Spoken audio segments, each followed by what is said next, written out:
Hey friends, welcome to the Coffee Run live episode number 420. A little later today, as I was celebrating with one of my clients having their best month ever in a really long time. I think they've been in business, I don't even know how many years. Really long time in business, celebrating their best month ever. Good morning, Linda. Throughout in May, throughout COVID time, which I think is really freaking amazing. But damn, it is cold. I've come in, I'm highly caffeinated. Hey, Catherine. And yes, anyway, so what I wanted to, just let me move my keyboard out of my way. I'm going to take my jacket off. I wanted to chat with you about the things that have been weighing on my mind. So a bit of a different coffee run today versus as opposed to, perhaps what we might normally talk about. And I don't know how to frame it. I don't know how to really, open it up, but I think it's got to be talked about, and there's got to be a conversation around it. I've had messages and emails from people, hey Carmen, asking about in light of current circumstances, we've seen this really big explosion over the last week around Black Lives Matter and being anti-racist, and whether or not you should. And the questions I've had is should I weigh in? What should I do? Is what people are asking me, and I don't presume to be an authority on this. All I can tell you and all I can share with you is my take on it and what I'm doing, and what I, hopefully empower you to make your own choices and your own decisions, because this is all really kind of new, and it's uncomfortable and it's awkward, and it needs to be aired out.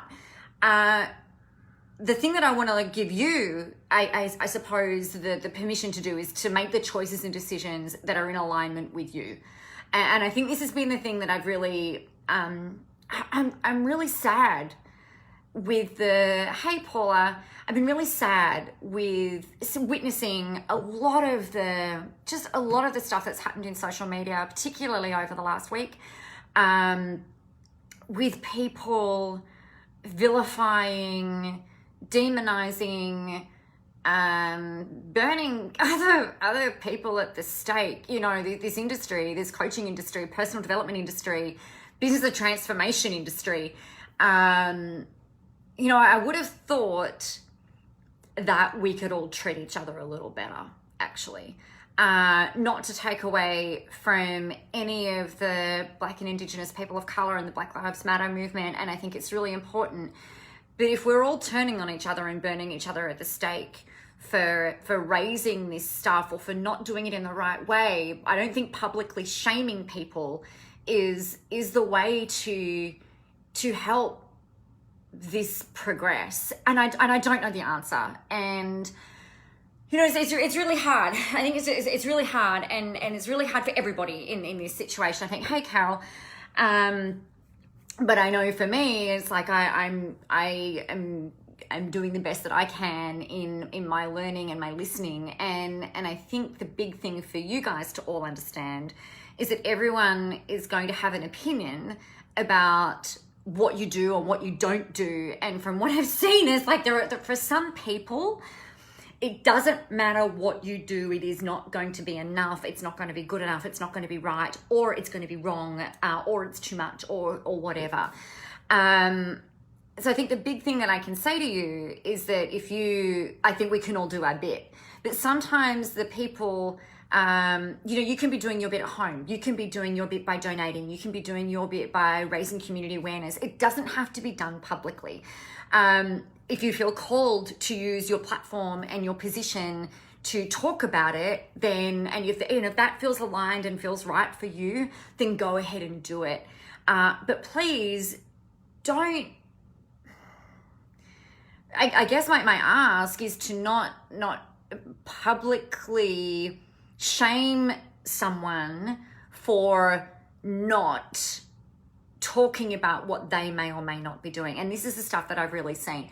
There's been, like, the coaching industry it's been really devastating is maybe the word to use.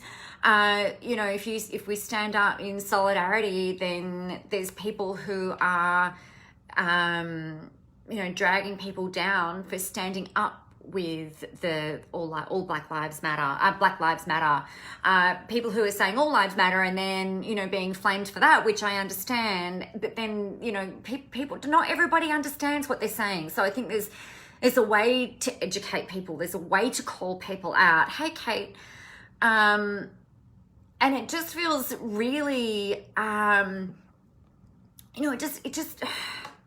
I don't know, you guys. I think that there's a better way to have these conversations. I think that there is a better way for us to learn. And I think if change is going to happen, and I know that there's a lot of anger out there, and rightly so. You know, I think for some people that anger is certainly justified. But to see what I've noticed, particularly white people burning other white people at the stake, essentially, for asking for help to understand, for perhaps not articulating themselves in a way that is, you know, the best choice of words. You know, it's just shaming somebody is not the answer, you know, and I wrote a blog about it yesterday, and I didn't post it yesterday because I was like, oh man, you know, I don't know if I've got the almost like the energy to wear or to roll around and with the flack that may or may not come as a result of sharing what I was sharing. And this morning I'm like, no, this has to go out there. It has to be out there. And I think the thing that I am really disappointed in seeing is that, you know, if you mention your children, right? There's a better way of having these conversations, having these tough conversations, and educating each other and ourselves, and finding a way to have these conversations rather than just, you know, publicly shaming people. Shame makes people retreat. Shame shuts down any sort of learning process. Shame, it just stops everything in its tracks. So instead of having a conversation where, like, you did that wrong, or, you know, like, who the fuck do you think you are, and all the rest of this, when somebody is really trying hard to be vulnerable and to share from the heart, you can still call each other in and call each other out, but maybe do it in a way that is not so you're a fucking idiot, and, like, how could you possibly do that, and how could you not see that? You know, there's a way of going about that, and a way of doing that. And if you're not familiar with Brené Brown's work around shame, I think you should potentially go do some reading on it.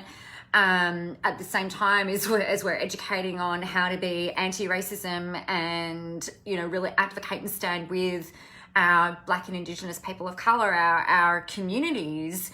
If you really are about, you know, helping people live a great life, then and if you're a coach, or if you're in the transformation space, or if you're in the business of helping people be better, then I really don't think, or being the best version of themselves, then lead by freaking example. It breaks my heart to see the way that some of these people have been treated over the last, well, from what I've seen, even worse, like over the last 48 hours. I think it's really devastating.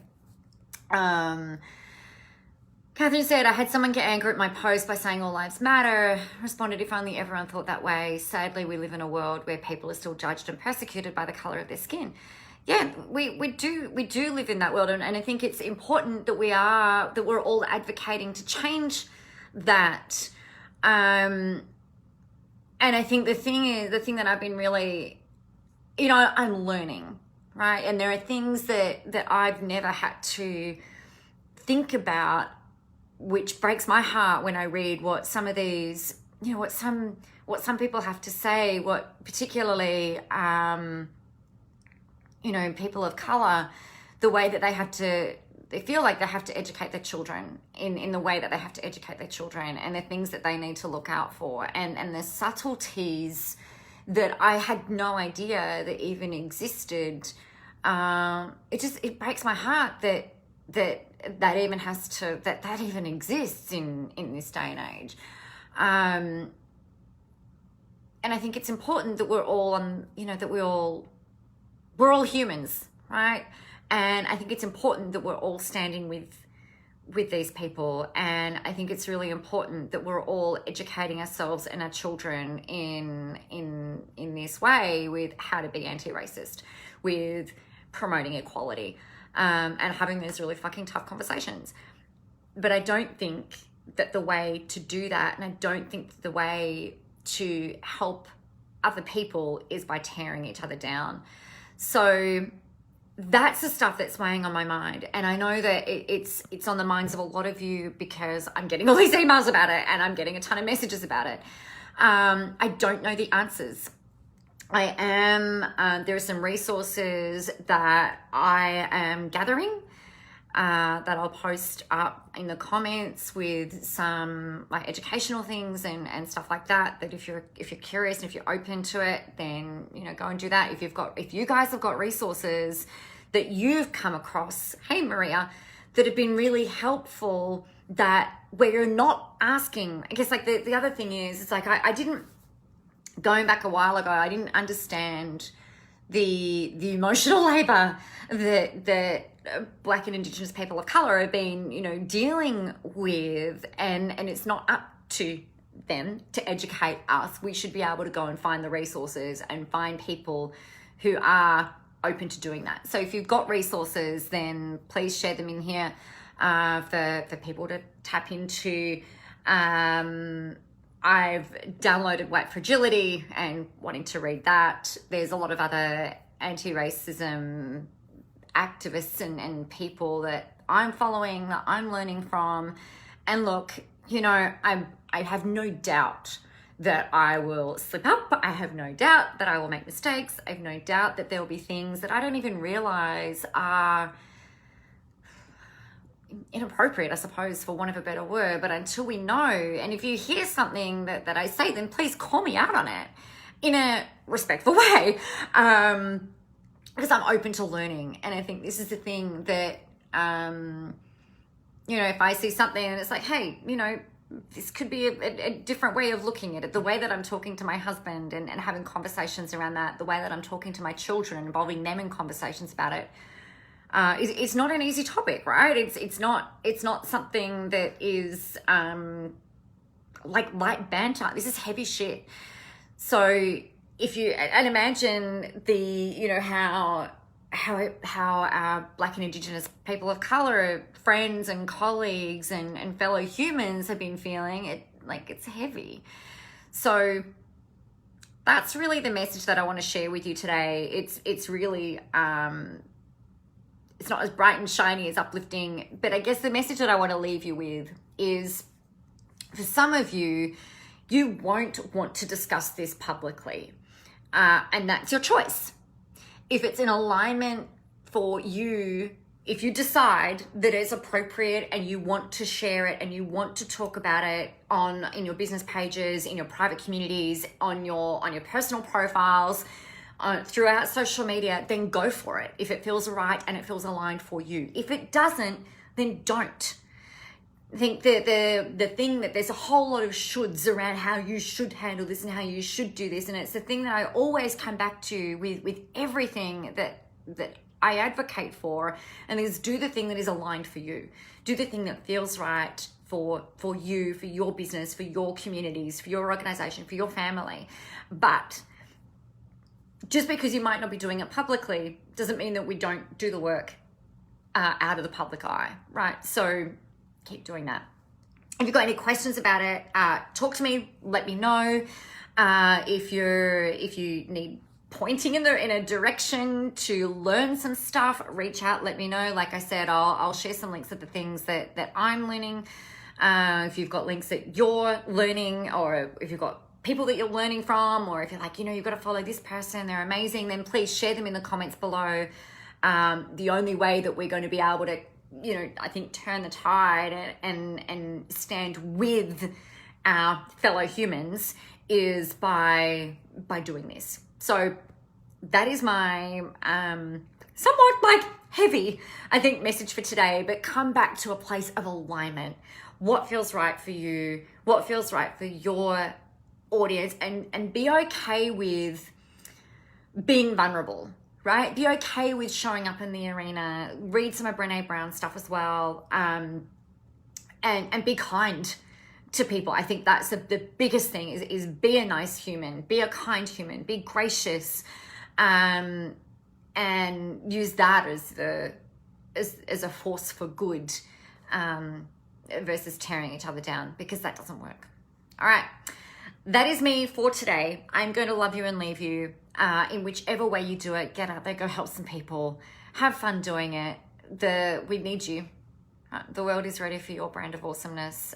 Even if today it means that you're not posting about business stuff, whatever it is that you feel aligned and called to do, go do that. All right. I love you. You're amazing.